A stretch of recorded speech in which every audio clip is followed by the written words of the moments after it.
What's up, guys? Ted from Immersion here, and I'm back with a D&D weekly update. Sorry, I'm a little bit late, and we're covering a little bit late, and we're covering 2 weeks this go around. I missed it last week, but that means I've got double the news to cover. I don't know if my camera just glitched out, but we're just going to keep going. So, what do we have for you this week? Some more mini previews from the new Tomb of Annihilation set coming out later this month, I believe, from WizKids. A couple of new games, some interesting new podcast stuff, and some cool new D&D projects that are happening in the background that you may not be aware of. As well as a couple of other things that I've done separate videos on, but I'll highlight it here. So anyway, guys, if any of that sounds interesting to you at all, be sure to stay tuned.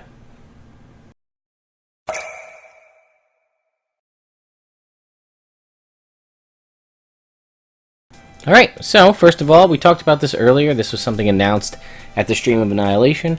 Curse of Strahd is now available for purchase within Roll20 for those of you guys who like to run it in your Roll20 game, and rather than trying to scrounge around the internet, illegally download, upload, whatever you want to do to get maps and everything, you can go ahead and purchase for $49.95, the purchase price of the module, to get Curse of Strahd and all of its compendium associated things added into your Roll20.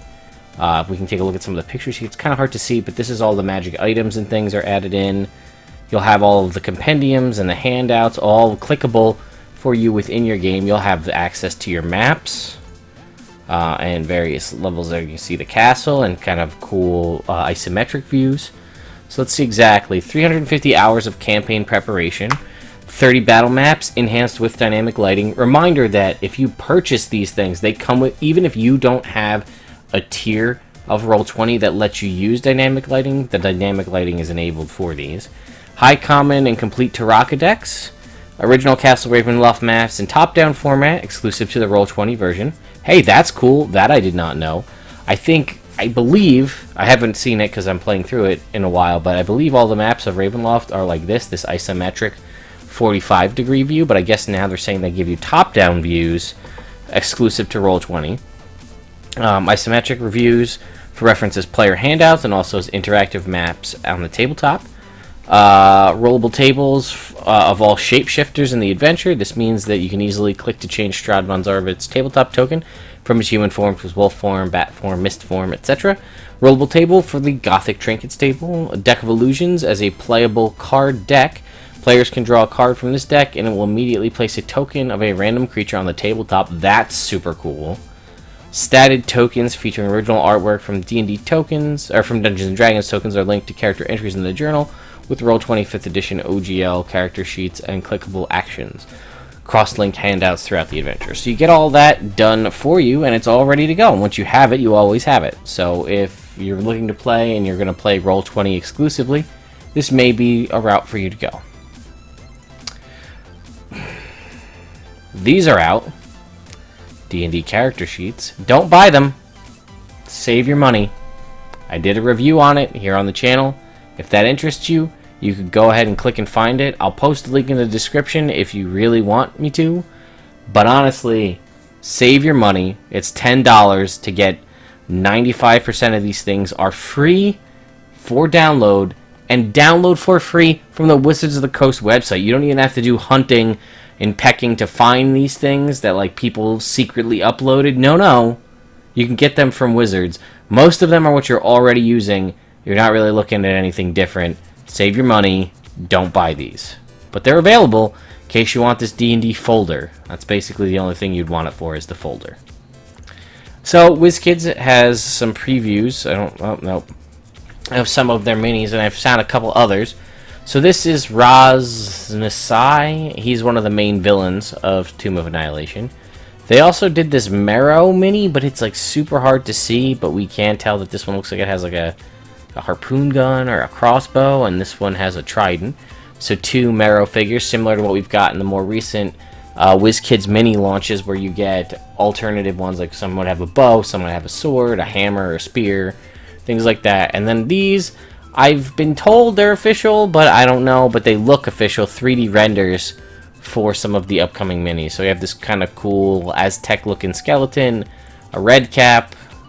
Just as a reminder, a lot of the minis that you may see in this are just ones that come in the Volo's Guide set that we didn't get minis for previously. Whatever this dude is, he might be specific to the adventure. I'm guessing this is another NPC specific to the adventure. Acerak himself, the lich and main villain of the game, or of this, and then Minsk from, from Baldur's Gate and several other D&D properties. A lot of people are clamoring to get a Boo separate mini, so maybe we'll get one. That'd be pretty sweet.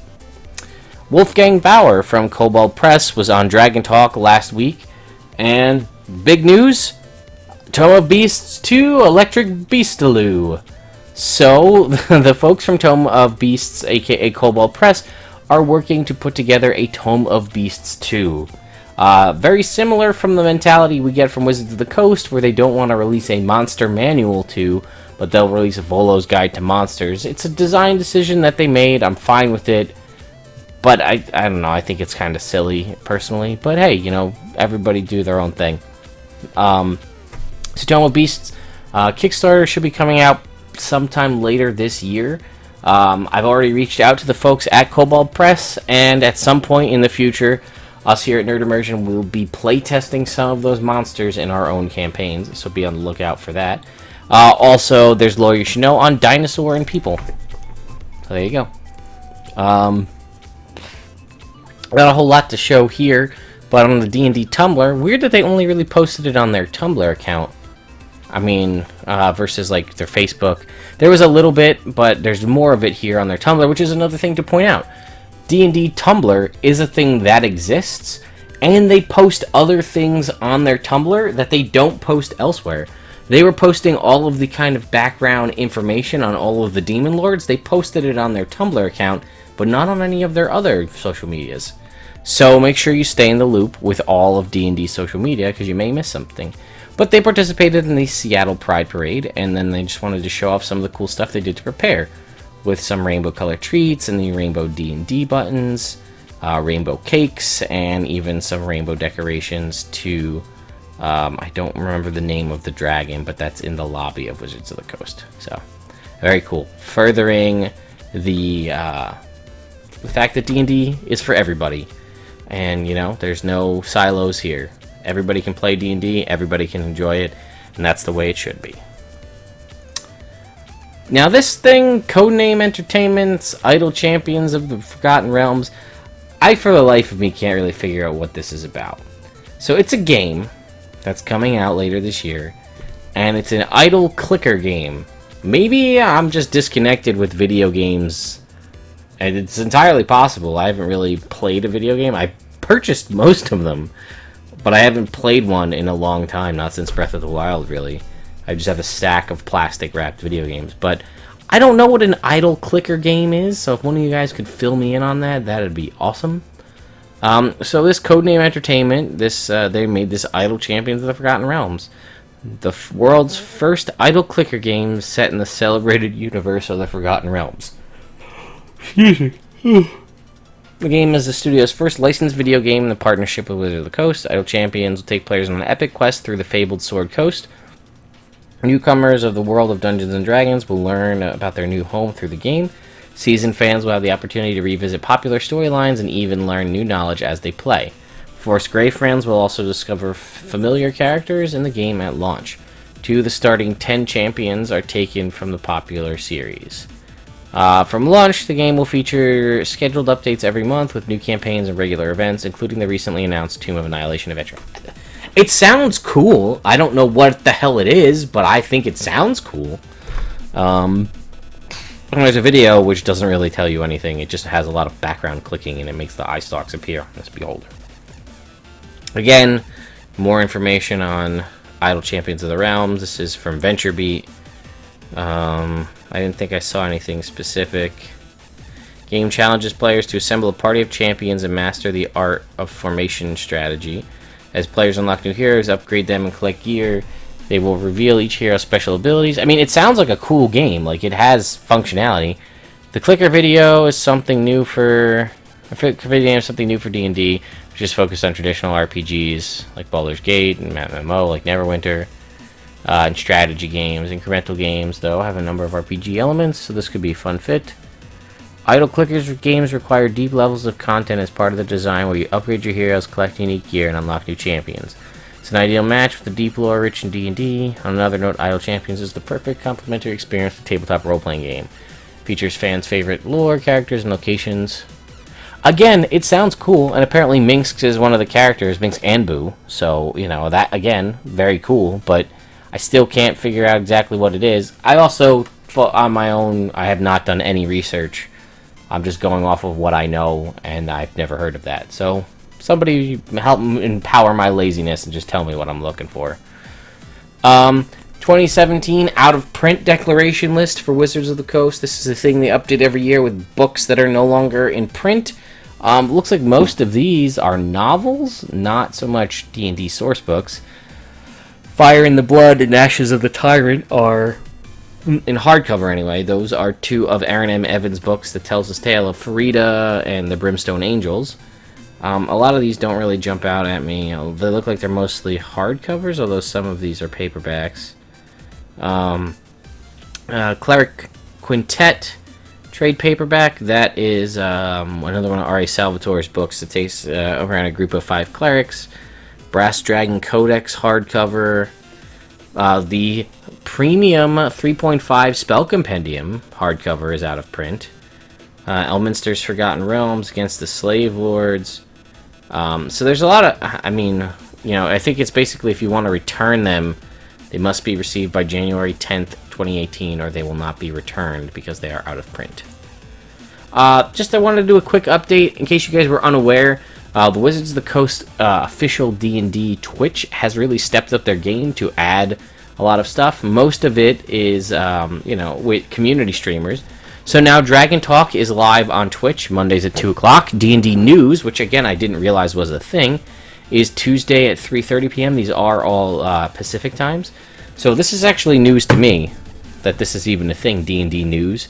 Tuesday at 3:30 only goes for half an hour and butts right up to Dice Camera Action.